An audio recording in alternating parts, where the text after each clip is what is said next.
Hello dear students, how are you? I hope you are fine. Welcome to my channel Law Scholars and Legal Issues. I am Advocate Vanita. I am presenting here again with another important topic that is related to private international law. In the last previous class of private international law, we have already discussed about the concept of रेनवॉय कि रेनवॉय का meaning क्या होता है। कुछ example के माध्यम से हमने समझा था कि रेनवॉय का मतलब होता है कि जब दो या दो से ज्यादा देशों के बीच में किसी लॉ को रिलेटेड कोई भी डिस्प्यूट होता है कि हम कौन सा चॉइस ऑफ लॉ अप्लाई करें, उस मामले में हम जो प्रिंसिपल है डॉक्ट्राइन है रेनवॉय का उसको यूज करते हैं। रेनवॉय जो है वो दो प्रकार का होती है, एक होता है पार्शियल और सिंगल रेनवॉय जिसे हम रिमिशन थ्योरी भी बोलते हैं, जो हमने लास्ट क्लास में एग्जाम्पल के माध्यम से किया था, और सेकेंड होता है डबल रेनवॉय जिसे हम ट्रांसमिशन भी कहते हैं। जब सिंगल रेनवॉय की बात होती है the choice to apply the foreign choice of law rule lies with the court of forum. तो जब सिंगल रेनवॉय को अप्लाई किया जाता है तो कोर्ट ऑफ फॉरम को हम इस्तेमाल करते हैं, एक्सेप्ट करते हैं रिमिशन को to its court by foreign law and apply the law which it would have applied had the case entirely domestic law to the forum, कि जो डोमेस्टिक लॉ होगा फॉरम का उसी के हिसाब से हम इसको गवर्न करते हैं। जो डोमेस्टिक आपका PIL होता है, प्राइवेट इंटरनेशनल होता है, उस टाइम इसको गवर्न करते हैं। और in the case of transmission, जब ट्रांसमिशन की बात होती है तो थर्ड कंट्री का हम रोल उसमें प्ले करते हैं। ये देखिए एग्जांपल है जो हमने कल किया था कि अब इसमें एक मैटर था कि जिसमें प्रॉपर्टी की बात थी कि जो प्रॉपर्टी है वो इंग्लैंड में थी और डोमिसाइल था वो इटालियन था।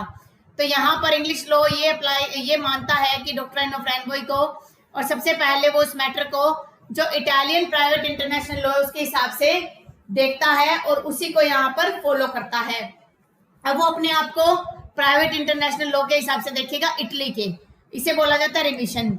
लेकिन हमने एक और एग्जांपल किया था कि वो व्यक्ति जो है जर्मन सिटीजन था, इटली का डोमिसाइल था और मूवेबल प्रॉपर्टी इंग्लैंड में, तो तीन जगह थी। इसमें क्या था कि जो इंग्लैंड के पास केस आया उसने पहले इटली के प्राइवेट इंटरनेशनल लॉ को कंसीडर किया और फिर जब इटली के लॉ के हिसाब से उसने सोचा तो उसे लगा कि जर्मन का लॉ जो है वो अप्लाई होना चाहिए। तो इसमें तीन जो कंट्री है उनका इश्यू राइज हो गया, तो इसे जो है ट्रांसमिशन भी कहते हैं। डबल रेनवॉय इसका एग्जाम्पल है। ये देखिए थोड़ा सा कंस्ट्रक्शन वर्क चल रहा है घर के ऊपर, तो थोड़ा सा आवाज भी आ रही होगी आपको, तो उसको थोड़ा सा आप इग्नोर करना। When French court decide the Indian law is applicable law, जब फ्रेंच कोर्ट ये डिसाइड कर लेती है कि जो लॉ अप्लाई किया जा रहा है वो इंडियन लॉ है, तो इंडियन लॉ के हिसाब से लॉ ऑफ नेशनलिटी देखा जाएगा। अगर फ्रेंच कोर्ट अप्लाई करेगी रेनवॉय डॉक्ट्राइन को और वो इंडिया के प्राइवेट इंटरनेशनल लॉ से उस केस को उसका सॉल्यूशन करती है, और एंड एज पर Indian private international law, Indian private international law ये कहता है कि अगर आपने अप्लाई करना है तो फ्रेंच का लॉ देखा जाएगा। ठीक है, जो फ्रेंच कोर्ट है वो सबसे पहले ये सोच रही है कि इंडियन लॉ अप्लाई होना चाहिए क्योंकि वो नेशनलिटी के बेस पर है। फिर इंडियन लॉ ये कहता है कि जो ये डिस्प्यूट है ये लॉ ऑफ डोमिसाइल के हिसाब से होना चाहिए, तो यहाँ पर फ्रेंच कोर्ट जो है वो क्या करेगी, अपना ही लॉ जो है वो अप्लाई करेगी। इसे बोला जाएगा सिंगल और पार्शियल रेनवॉय। इससे रिलेटेड लैंडमार्क केस है फोर्गो केस। इसमें क्या था, जो फोर्गो था वो एक बवारियन नेशनल था डोमिसाइल्ड इन फ्रांस, कि जिस व्यक्ति जो डोमिसाइल कहाँ का था, फ्रांस का था, और नेशनल कहाँ का था, बवारियन का, और जिस टाइम उसकी डेथ हुई वो बवारियन था और इंटरस्टेट मर गया, उसने कोई विल नहीं बनाई। अब क्वेश्चन आया फ्रेंच कोर्ट के सामने कि मूवेबल जो है उसकी फ्रांस में थी, क्या उसको हम इंटरनल लॉ जो है फ्रांस का वो उसके तहत बनाएं या बवारिया के लॉ के हिसाब से। तो अगर हम बवारिया का लॉ कंसीडर करते, बवारिया एक कंट्री, अगर हम उसका लॉ कंसीडर करते हैं तो जो मूवेबल प्रॉपर्टी होगी वो उसके रिलेटिव को चले जाएगी। लेकिन अगर हम फ्रेंच लॉ को कंसीडर करें तो प्रॉपर्टी जो फ्रेंच गवर्नमेंट को चली जाएगी। तो सबसे पहले यहाँ क्या होगा, फ्रेंच प्राइवेट इंटरनेशनल लॉ जो है वो उस मैटर को बवारियन लॉ के हिसाब से सक्सेशन करवाएगा कि उसका कोई रिलेटिव है या नहीं है। When the French court invoke renvoi, जब सबसे पहले अगर फ्रेंच कोर्ट रेनवॉय को एक्सेप्ट करती है तो सबसे पहले वो क्या करेगी, बवारियन प्राइवेट इंटरनेशनल लॉ को रेफर करेगी और फ्रेंच लॉ में फ्रेंच कोर्ट जो है रिमिशन को एक्सेप्ट कर लेगी और डिसाइड करेगी फिर फ्रेंच लॉ ऑफ सक्सेशन में। पहले वो बवारियन लॉ के हिसाब से देखेगी, लेकिन अगर बवारियन जो प्राइवेट इंटरनेशनल लॉ वो ये कहता है कि फ्रेंच लॉ कंसिडर होना चाहिए क्योंकि वो फ्रेंच में रह रहा था, वहां का वो क्या था, डोमिसाइल था। तो इसके हिसाब से फ्रेंच लॉ ऑफ सक्सेशन जो है अप्लाई होना चाहिए। अब बात आती है डबल रेनवॉय की, जिसे टोटल रेनवॉय भी बोलते हैं, फॉरेन कोर्ट थ्योरी भी बोलते हैं और ट्रांसमिशन भी बोलते हैं। इन डबल और टोटल रेनवॉय या foreign court theory equality of justice जो है फॉरम कोर्ट के द्वारा गारंटी की जाती है। यानी कि जो फॉरम कोर्ट है जहां पर मैटर सबसे पहले आया, उसके बाद क्या है, implemented the by the court in the cases, और जो केसेस है उनको कोर्ट के हिसाब से इम्प्लीमेंट लागू करवाया जाएगा। Where no other law is determined, जब कोई दूसरा लॉ नहीं होगा डिसाइड करने के लिए, तो उस मामले में जो है इस थ्योरी को कंसिडर किया जाता है। डबल रेनवॉय जो है वो ज्यादातर इंग्लैंड और फ्रांस में ही एप्लीकेबल होती है, बाकी अदर जो कंट्रीज है वो इसको लागू नहीं करते हैं। And in this system there can be more than 2 remission, इसमें एक से ज्यादा रिमिशन हो सकते हैं। कहने का मतलब इसमें 3 कंट्री की इन्वॉल्वमेंट हो सकती है।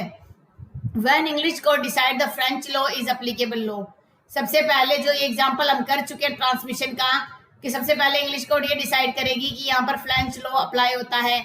अब वो क्या करेगा, जज जो है अपने आप को एज्यूम करेगा कि वो अब फ्रेंच की कोर्ट है, ठीक है, और अब वो वहां जब फ्रेंच की कोर्ट के हिसाब से, फ्रेंच के लॉ के हिसाब से वो समझता है, तो उसे पता चलता है कि मैटर जो है लॉ ऑफ नेशनलिटी के हिसाब से होना चाहिए, जो क्या है, इंडिया की है। तो इंग्लिश जज अब फ्रेंच कोर्ट के हिसाब से इमेजिनेशन करेगा और उसको लगता है कि इंडिया का लॉ जो है अप्लाई होना चाहिए, तो यहाँ पर फिर वो इंडिया का जो लॉ ऑफ डोमिसाइल का जो लॉ है उसको कंसिडर करेगा, और मैटर जो है refer back to French law. ऐसा नहीं कि फ्रेंच की कोर्ट में जाएगा, refer back to French law, दोबारा फ्रेंच लॉ पे लागू हो जाएगा। इसमें कौन सा डिस्प्यूट देखा जा रहा है, देखिए इसमें ये बताया जा रहा है कि डोमिसाइल कहाँ का है, नेशनलिटी कहाँ की है, नेशनलिटी है इंडिया की, ठीक है, डोमिसाइल कहाँ का है, फ्रांस है, और मूवेबल कहाँ है उसकी, इंग्लैंड में। तो सबसे पहले वो इंग्लिश कोर्ट में आएगा। अब इंग्लिश कोर्ट में आया तो इंग्लिश कोर्ट को ये लगा कि मुझे मैटर जो है वो डोमिसाइल के हिसाब से सोल्व करना है, तो मुझे फ्रांस का जो लॉ है वो अप्लाई करना चाहिए। जब उसने फ्रेंच लॉ अप्लाई करके देखा तो ये लगा कि जो फ्रेंच कोर्ट में अगर ये मैटर होता तो वो नेशनलिटी को महत्व देते, और नेशनलिटी कौन सी है, इंडिया की है, तो यहाँ पर इंडिया का लॉ जो है अप्लाई होना चाहिए। तो पहले तो ये मैटर जो है फ्रेंच के लॉ के हिसाब से आएगा, फिर नेशनलिटी के हिसाब से आएगा, फिर इंडिया का लॉ कहता है कि डोमिसाइल के हिसाब से आएगा, तो मैटर वापस फ्रेंच के हिसाब से कंसिडर किया जाएगा। इसे बोला जाता है डबल और total renvoi. Here the outcome under double renvoi will be non predictable. आप जब भी डबल रेनवॉय की बात करते हो वो उसका कुछ भी आप अनुमान नहीं लगा सकते हो। फॉर एग्जाम्पल के तौर पर इफ इंग्लिश जज गोज एन इमेजिनरी जर्नी, अगर इंग्लिश जज अपने आप को फ्रेंच जज के तौर पर मानता है और रिमिशन एक्सेप्ट कर लेता है, तो उसके बाद वो केस को, डिस्प्यूट को रिजोल्व करेगा फ्रेंच लॉ के हिसाब से। लेकिन वो रिमिशन एक्सेप्ट नहीं करता बल्कि किसी दूसरे कोर्ट को अप्लाई करता है, दूसरे देश का लॉ अप्लाई करता है, तो वो ट्रांसमिशन कर रहा है, उस मामले में दूसरे देश का जो लॉ है वो अप्लाई होगा। कौन से वाला, PIL, प्राइवेट इंटरनेशनल लॉ। इसमें एक और लैंडमार्क केस है री रोस केस। एक ब्रिटिश नेशनल था, इटली का डोमिसाइल, उसकी प्रॉपर्टी जो है विल के द्वारा एग्जीक्यूट की जानी है, और एक्सक्लूडिंग वो अपने बेटे को निकाल रही है कि विल में उसका कोई, विल के हिसाब से उसको कोई प्रॉपर्टी नहीं मिलनी चाहिए। The will is valid, under English law में वो विल वैलिड है, लेकिन इटालियन लॉ में वैलिड नहीं है, क्योंकि इटालियन लॉ कहता है कि आधी प्रॉपर्टी उसके बेटे को जाएगी। विल बनाई है, ब्रिटिश नेशनल है, यहाँ पर ये देखिए समझने वाली चीज क्या है, ब्रिटिश नेशनल है। कहाँ की नेशनल है, ब्रिटिश नेशनल है। प्रॉपर्टी एक्सक्लूड कर देती है सन को। अगर हम ब्रिटिश लॉ को समझें, ब्रिटिश लॉ कहता है वैलिड है विल, लेकिन अगर हम इटली का लॉ देखें तो वो कहता है कि बेटा जो है उसको क्या मिलेगा, हाफ प्रॉपर्टी मिलेगी। हो गया ना इश्यू राइस। इंग्लिश लॉ कहता है ठीक है वैलिड है विल, इटालियन लॉ कहता है वैलिड नहीं है, बेटे को हक मिलना चाहिए। तो यहाँ पर इंग्लिश कोर्ट क्या करेगी, टोटल रेनवॉय को अप्लाई करेगी और उस विल को वैलिड करेगी, और सन को जो है किसी भी प्रकार का शेयर जो है यहाँ पर नहीं मिलेगा। क्यों नहीं मिलेगा, यहाँ पर जब ब्रिटिश नेशनल है वो, यहाँ पर ब्रिटिश कोर्ट के अंदर केस आया, डोमिसाइल वो इटली का है, और इटली का लॉ ये कहता है कि जहाँ का वो नेशनल है वहां को कंसिडर किया जाएगा। तो पहले ये ब्रिटिश जो है ये इटली के जज के हिसाब से सोचेगा, इटली के जज के हिसाब से सोचेगा, तो पता चलेगा कि ब्रिटेन का लॉ ही लागू होना चाहिए। तो यहाँ पर क्या हो जाएगा, टोटल रेनवॉय का प्रिंसिपल फॉलो किया जाएगा। एक और केस है री एनेस्ले केस। इस केस में क्या था कि जो इंग्लिश वुमन है वो फ्रांस की डोमिसाइल है, उसने अपनी प्रॉपर्टी को विल से डिस्पोज ऑफ कर दिया। केस आया फ्रेंच कोर्ट में, फ्रांस की डोमिसाइल्ड है, केस आया फ्रेंच कोर्ट में।